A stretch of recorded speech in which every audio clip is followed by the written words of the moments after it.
Hello everyone and welcome to another casual review. Today I'm talking about Sackboy, A Big Adventure. This was one of the first PlayStation 5 games, but I do feel like it was overshadowed by another PlayStation 5 platformer, Astrobot. So you really don't hear a lot of platforming enthusiasts talk about this one. Now this is part of the Little Big Planet series. I've never played the Little Big Planet games, but they seemed more of like a 2.5 platforming type of game where you can create your own levels, create your own character. It's kind of aligned with Mario Maker, just it's just Sony's version of it. At least that's my impression of it anyway.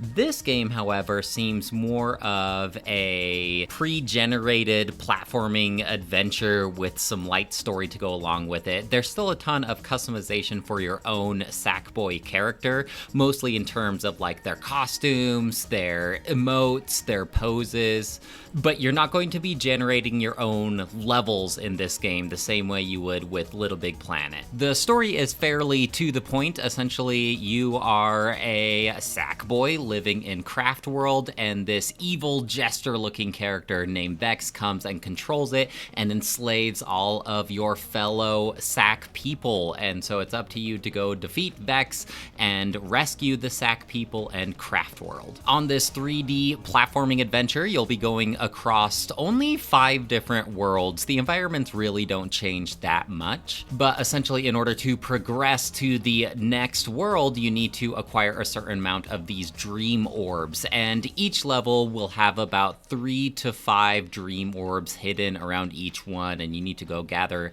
a certain amount in order to progress. And this game is no stranger to lots of collectibles and goals for all of the levels. It's kind of one of those games that's easy to start out with, and it is rather accessible for more novice gamers, but if you are looking for more of a challenge, there are those opportunities available to you, especially if you're going for a completionist run. Like I mentioned earlier, tons of different outfits and costumes to unlock, tons of different emotes. You'll want to get as many dream orbs as possible. There's awards given to you if you don't die during the playthrough. You'll get an award. If you get all of the dream orbs in a level, then you'll get a sticker for the sticker book. Not really sure what the stickers do in your sticker book. I think it's more of an achievement kind of thing. The controls are fairly straightforward though.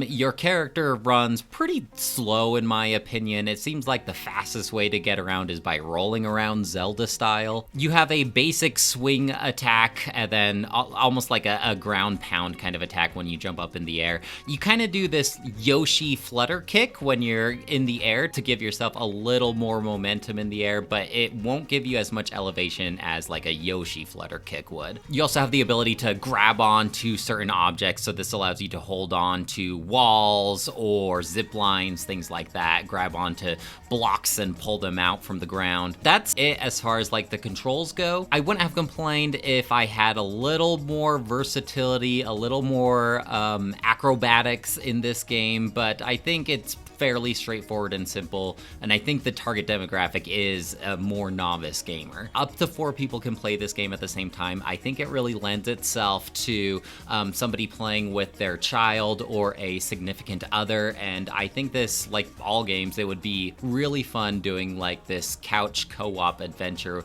with a couple other friends. Visually, they're going for the whole crafted aesthetic, so I was frequently reminded of Yoshi's Crafted World. Everything looks like it's made out of felt. Your Sackboy, you can see all these little stray yarns coming from it. All the friendly like NPCs are like these 2-dimensional cardboardy looking things that almost look like simple basic animatronics on a cheap amusement park ride.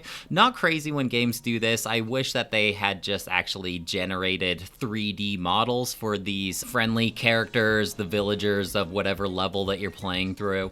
But I guess it does lean more into that whole crafted world aesthetic. It's just interesting because some of the characters they decided to make 3D models for, others are just like little cardboard moving characters. And visually it looks nice, and like I mentioned, there's 5 different biomes essentially that you're going to be playing through. You got like the jungle world and the underwater world and a space robot-y futuristic kind of world. As you're playing through the level, you acquire these points, these bubbles, orbs, and you're trying to reach a certain tier in order to unlock that reward specifically. If you are playing multiplayer, at the end of each level, it has this little celebration, I guess you could call it, where whoever has the most points gets their picture taken, and this is your opportune moment to show off all your new emotes and do a silly little pose right before they take your picture. Now, I played this whole game single player, so I always got my picture taken.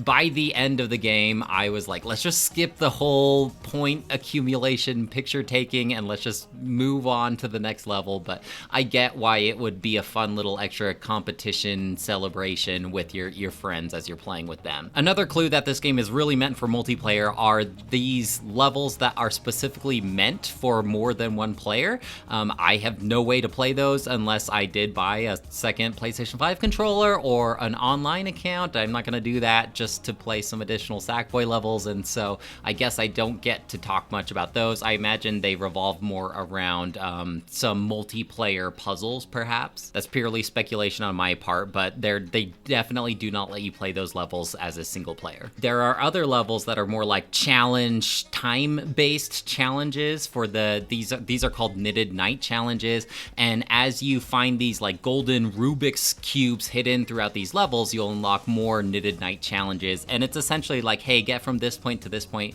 under this amount of time, and you just gotta hurry as much as possible. And this allows you to unlock more outfits, of course, and more of these dream orbs. There's secret levels that you can find if you're wandering around through the overworld, but in terms of unique levels to play through, this game really isn't that long. I want to say it took me around 10 hours to play through the main game. Now, I wasn't going for a completionist run or anything like that. I was just acquiring these dream orbs as I see them, so I didn't get everything, certainly not. And if you wanted to go and get everything, I'm sure you could get a lot more time out of this game if that's the type of gamer you are. But if you're just here to play through the main game and call it a day, it is a fairly short game. At the end of each of these worlds, there's a boss that you have to fight through, and the boss fights were fine enough. They got the job done. I was a little disappointed. You have these encounters with Vex, and every time you have like this Vex boss battle, it's the same type of boss battle 3 times, and it's just ramped up each time. I wish that they varied it a little more in that aspect. One of the levels that I really did like, though, are in each of these worlds, there's a level where you get to listen to a licensed song, and like the world around you is going to the beat of the song. The first time I encountered this, I thought, this is kind of corny, this is kind of cheesy, but as I got to levels that featured David Bowie and Britney Spears, I was like, okay, you won me over. I really do like these light musical licensed levels. These musical levels actually kind of reminded me of those levels in Rayman Legends. They don't actually play the licensed songs. It's like the minions are singing along to the song in that one, but it kind of reminded me of that, where the level is going along with the beat and you kind of have to time your jumps and platforming to this actual song itself. And I really wish that there were more of these levels. I want to say I only countered about 5 of these musically licensed levels. I would have complained about at least double that. You do encounter equipment every now and again for certain levels. Like one level you get this boomerang that you can toss at enemies. One level you get these like hover boots so you can extend your jump and fire a little blaster. I wouldn't have complained about more variety in terms of equipment either. I know I can't help but compare this to Astrobot, but I felt like Astrobot always introduced all these new power-ups and abilities for all these different levels, and then they built upon the previous levels with that equipment. They really flesh it out. And this game does it to some extent. For instance, that boomerang that I mentioned, in later levels, they introduce these like teleport pads, and as you throw your boomerang at one of these teleport pads, you'll teleport to that location. And so they did kind of flesh out what limited equipment they have available to you, but I wanted more. I wanted more variety, more quantity. But I can't deny that this game has a ton of charm to it. It is a really cute game, and even just the cinematics that occur every time you defeat a world and you're advancing to the next world. You kind of have this advisor, this old lady who will talk to you, and she's really charming. Your main character is just a silent protagonist who, he sounds like a little boy, and he makes noises like haha, woohoo, but he doesn't talk. But it is a very cute young adult story and world, and I really do think it's like the perfect game for a family to play together. I think you get out of it what you put into it, because there's a ton of extra content that you can go challenge yourself to go get.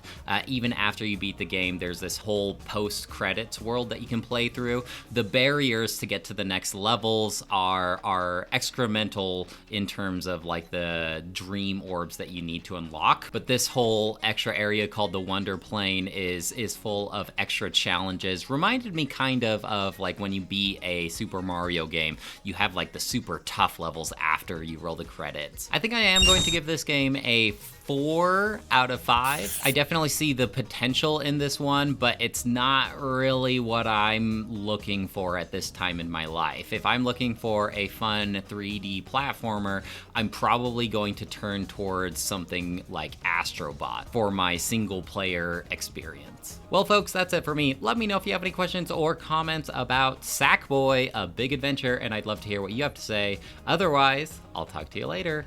Bye!